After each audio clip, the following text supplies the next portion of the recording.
Yes. Naitwa Mheshimiwa Kiarabu.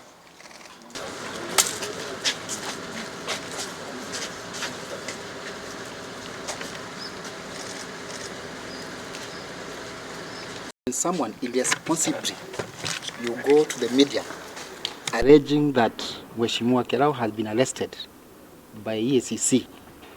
First and foremost, I want to say we are going to take legal action against the media house who have published that, because there is no way you can be publishing issues without factual. To me, in my profession, when you do that, the kind of damage you are doing to me, it is actually unmeasurable.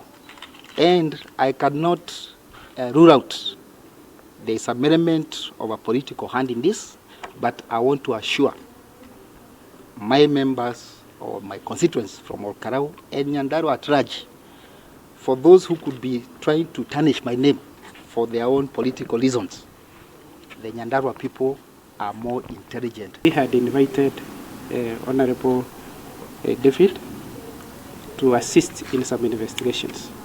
In the recent past, we have been handling complaints pertaining to alleged misappropriation of funds by the constituency of Olkarau.